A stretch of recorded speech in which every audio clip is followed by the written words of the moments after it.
জয়গুরু খামখেয়ালি প্রাণ চ্যানেলে আপনাদের স্বাগত। আজ আমরা পড়ব শ্রী শ্রী ঠাকুরের বাল্যজীবনের কয়েকটি কথা। শ্রী শ্রী ঠাকুরের শ্রীমুখ কথিত, স্বামী যোগানন্দ সরস্বতী মহারাজের দিনলিপি হইতে সংগৃহীত। জয়গুরু। মায়ের সঙ্গে আমার খুব আড়ি ছিল। খাওয়া নিয়ে মাকে আমি খুব জ্বালা দিতাম। হয়তো রাগ করে দু একদিন খেতাম না, মাও কিছু খেতেন না। বাবা বলতেন সেধো না, যখন ক্ষুধা হবে আপনি খাবে। কারণ বাবা জ্ঞানের উপাদানে গঠিত, কিন্তু মা মাই ছিলেন।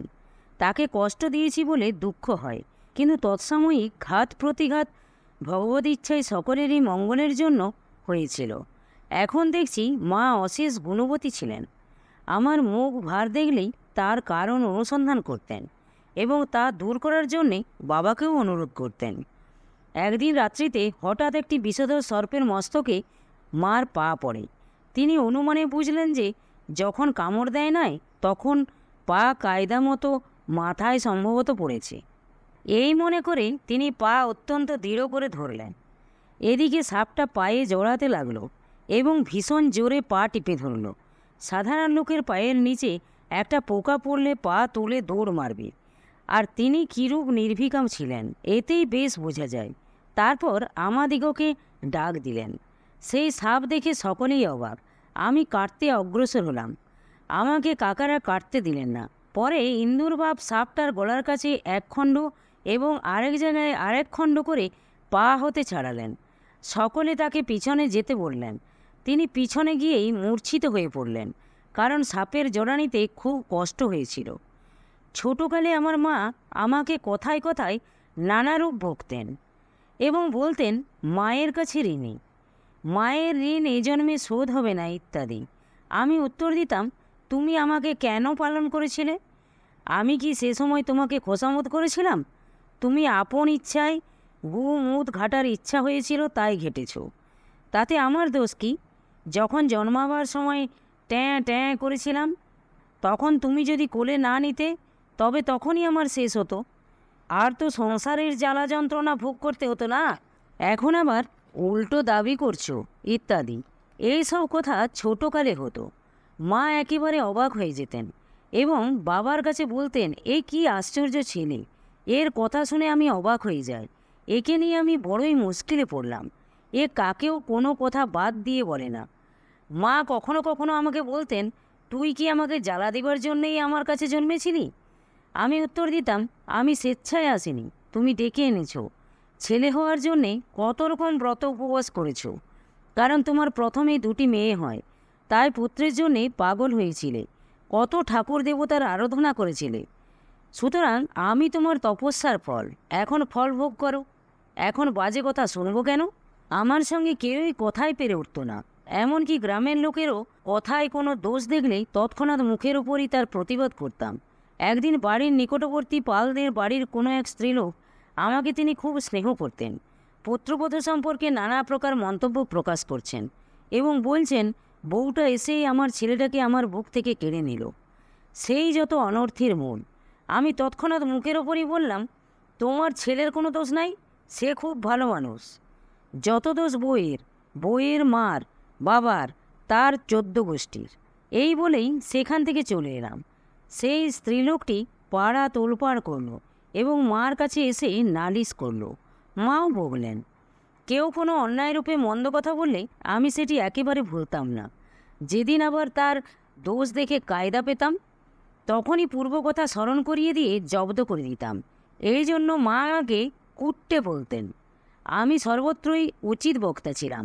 যখনই কারো কোনো দোষ দেখতাম তৎক্ষণাৎ তার প্রতিবাদ করতাম। এজন্য পাড়ার সকলেই আমাকে ভয় করত এবং সম্ভ্রমের সঙ্গে চলত। গ্রামের নিম্ন শ্রেণীর লোকের একটি মরা মরে, তারা 2টি মাত্র ঘর, 2 ঘরে 1টি মাত্র পুরুষ। সারাদিন তারা গ্রামের সকলের নিকট অনুনয় বিনয় করল, কিন্তু কারো দয়া হইল না। অবশেষে সন্ধ্যার সময় আমি এবং আমার বাল্যবন্ধু ভূপতি মরা পোড়ানোর জন্য বের হলাম। সেই দেখে গ্রামের বহু লোক অনুগমন করল এবং নিজেরাই মরা পোড়ালো। আমি একদিন স্নান করে আসছি, বাড়ির নিকটেই একটি অবস্থাপন্ন পালদের দোতলা পাকা বাড়ি আছে। সেই বাড়িতেই ভীষণ চিৎকার শুনলাম। আমি ভিতরে গিয়ে বিষদৃশ্য দৃশ্য দেখলাম। যুবতী বধূ বৃদ্ধা শাশুড়িকে ধরে মেঝেতে আঁচড়াচ্ছে আর লাথি মারছে, আর শাশুড়ি আর্তনাদ করছে। গ্রামের বহু লোক অভিনব এই দৃশ্য দেখে অধিকাংশই হাসি তামাশায় নিযুক্ত, কেউ কিছু বলছে না।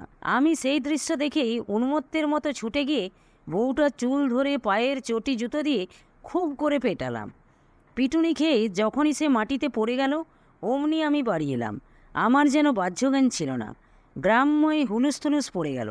অমন বড়লোকের বাড়ির যুবতী বধূকে এমনভাবে প্রহার করায় কতজনে কত রূপ কল্পনা করতে লাগলো। কেউ বা জেল অনিবার্য ধার্য করলো, কেউ জরিমানা অনুমান করলো। বাড়িতে এই খবর এলো। মা খুব বকতে লাগলেন। তখনও আমার পূর্বের উত্তেজিত অবস্থা যায়নি। আমি বললাম, তোমার পুত্রবধূ তোমার বুকে চড়ে চুল ধরে তোমাকে প্রহার করলে তোমার পুত্রের কর্তব্য কী? বলো, এর উত্তর দাও। মা কিছুই বলতে পারলেন না। তখন আমি আবার বললাম, আমি ভালো কাজ করেছি কি মন্দ কাজ করেছি? যদি ভালো করে থাকি তবে আমাকে কোলে নাও। এই কথা শোনা মাত্র মা ছুটে এসে আমাকে কোলে জড়িয়ে ধরে কাঁদতে লাগলেন। আমিও আবেগ ভরে কাঁদতে লাগলাম। এক সুন্দর দৃশ্য হলো। তারপর মা বললেন, তোর যে এখন জেল হবে। আমি বললাম, আমি হাসি মুখে জেলে যাব, তুমি হাসি মুখে আমাকে বিদায় দিও। এইদিকে গ্রামের লোকের এই কথা ভিন্ন অন্য কোনো কথা নাই, আন্দোলন নাই, মকদ্দমা রুজু হলো। কিন্তু ভূপতির বাবা কালীরায় খুব তেজস্বী ছিলেন। তিনি গ্রামের সব ব্রাহ্মণ পণ্ডিতদের একটি সভা করলেন। তাতে বিচার্য হলো যে যে বাড়ির বধূ শাশুড়িকে বুকে চড়ে প্রহার করে তাদের কী সামাজিক শাস্তি ব্যবস্থা হওয়া উচিত। সকলে এক বাক্যে সেই বাড়ির লোকেদের সমাজ্যত করল এবং বলল, যারা মোকদ্দমা কি অন্যান্য সহায়তা কি সাক্ষী দিতে যাবে তাদেরকেও এই শাস্তি ভোগ করতে হবে। এই ব্যবস্থায় ক্রমে সকলেই সেই দল ছেড়ে এই পক্ষ অবলম্বন করল। অবশেষে মোকদ্দমা উঠিয়ে নিল, আর সেই বধূ প্রকাশ্যভাবে আমার পায়ে পড়ে ক্ষমা প্রার্থনা করে সেই বিবাদ মিটিয়ে ফেলল। একদিন কথা প্রসঙ্গে মা আমাকে বললেন যে বিয়ে হলেই ছেলে পর হয়ে যায়। আমি বললাম, ইচ্ছা করে তবে কেন এই কাজ তোমরা করো? মা বললেন, ছেলেরই সুখের জন্য করি।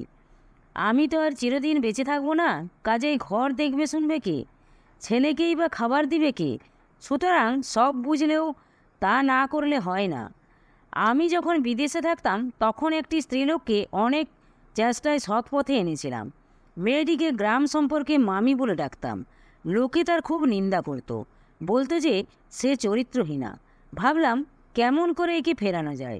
মেয়েটির বেশ বয়সও হয়েছিল, অথচ গ্রামে তার দুর্নাম খুব বেশি। একবার বন্ধ উপলক্ষে বাড়ি এসে শুনলাম মেয়েটি খুবই খারাপ। শেষে তাদের বাড়ি খুব যাওয়া আসা আরম্ভ করলাম। প্রথমে মামি বলেই ডাকতাম, কিছুদিন পরে আমাকে খুব আদর যত্ন করতে আরম্ভ করলো। অনেক খাবার জিনিস আমার জন্য প্রস্তুত করে রাখত। আমারও উদ্দেশ্য যে একটু মেলামেশা না হলে ফেরানো যাবে না। একদিন বললাম, মামি আমি তোমার সঙ্গে খাবো। সে তখন তা অসম্ভব মনে করলো। বলল, দেখ তুই আমার সঙ্গে খাবি কি রে? তোর যে পইতে হয়েছে। আমি যখন জেদ করলাম, বললাম, তোমাকে আমার মা বলে ডাকতে ইচ্ছা হয়, আজ তোমার পাতের প্রসাদই খাবো। তখন হতে মা বলতে আরম্ভ করলাম এবং সঙ্গে বসে খেতাম। এখন দেখলাম যে সে আমাকে নিজের ছেলের চেয়েও বেশি ভালোবাসতে আরম্ভ করেছে। সুযোগ বুঝে একদিন বললাম, মা লোকে তোমার কত নিন্দা করে, শুনে আমার বড় দুঃখ হয়। এইভাবে সহজভাবে প্রথমে একদিন বললাম, তাতেও তার দোষ সংশোধন হলো না। এখন এমন হয়েছে যে আমি তাদের বাড়ি না গেলে খোঁজ করে। আমিও এক একদিন যাই না। আবার একদিন তাকে বললাম, আচ্ছা মা, তোমার এত বড় বড় ছেলে পেলে, আমিও তোমার ছেলে। লোকে যে কারণে তোমার নিন্দা করে তুমি তা পরিত্যাগ করো। এ নিন্দা আমার তো মা সহ্যই হয় না, আর তোমার কাছে আসবো না। শুনে মেয়েটি খুব দুঃখিত হলো, বলল, কেন তুই আসবি না? আমি বললাম, তুমি অসৎ সংসর্গ ত্যাগ করো। তোমার নিন্দা আমি শুনতে পারি না, বড় দুঃখ হয়। এখন থেকে তোমার বাড়ি আসা আমি বন্ধ করব, আর আসবো না। মেয়েটি আমি আসবো না বলাই দুঃখিতান্তকরণে কেঁদে ফেলল। তখন আমি বললাম, তুমি আমার মাথায় হাত দিয়ে প্রতিজ্ঞা করো আর এ পথে যাবে না। আর লোকে যে জন্যে তোমার নিন্দা করে তা ঠিক কি না? মেয়েটি আমার কাছে স্বীকার করলো যে কথা মিথ্যা নয়, সত্যই।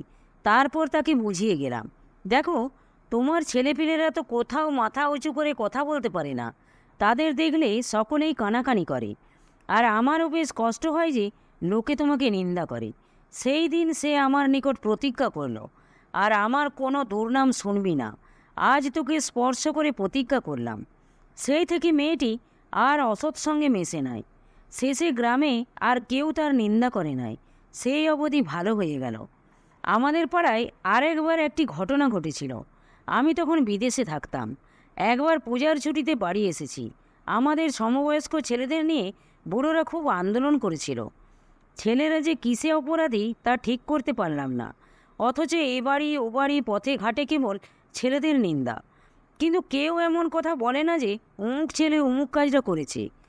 একদিন সকল ছেলের অভিভাবকরা কেউ গাড়ু গামছা নিয়ে, কেউ বা ঘটি হাতে করে এক জায়গায় জড়ো হয়েছে।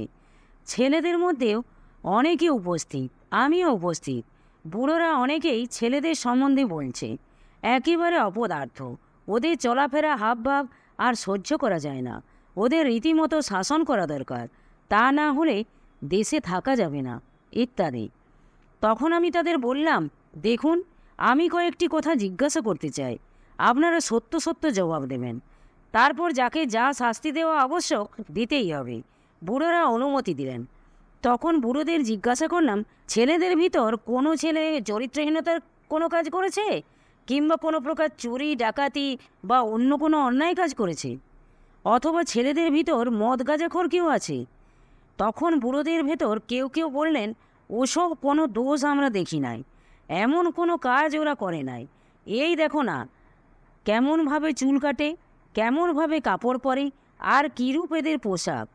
এইরূপ বিলাসিতার দু চারটি দোষের কথা বুড়োরা বললেন। বুড়োদের ভিতর কিন্তু অনেকের অনেক রকম দোষ ছিল। আমি বুড়োদের লক্ষ্য করে বলতে লাগলাম, দেখুন, ছেলেরা একটু বাবুগিরি করে, এই তাদের দোষ, অন্য কোনো প্রকার দোষ তাদের নাই। কিন্তু আপনাদের ভিতর কেউ বা গাঁজা খান, কেউ কেউ বা এক একটা স্ত্রীলোক এনে বাড়িতে রেখেছেন। এই সকল দোষের চেয়ে কি ছেলেদের একটু সাজ পোশাক বা চুল কাটার দোষটা বেশি অপরাধজনক হলো? এই কথা বলতে আরম্ভ করার সঙ্গে সঙ্গে যার যার গাড়ু গামছা ঘটি হাতে নিয়ে আনাজ কানাজ দিয়ে বের হয়ে চলে গেল। জয় গুরু, জয় গুরু। আজ এই পর্যন্তই। যদি আপনাদের ভালো লেগে থাকে তাহলে চ্যানেলটিকে সাবস্ক্রাইব করে সাথে থাকবেন। জয় গুরু, জয় গুরু।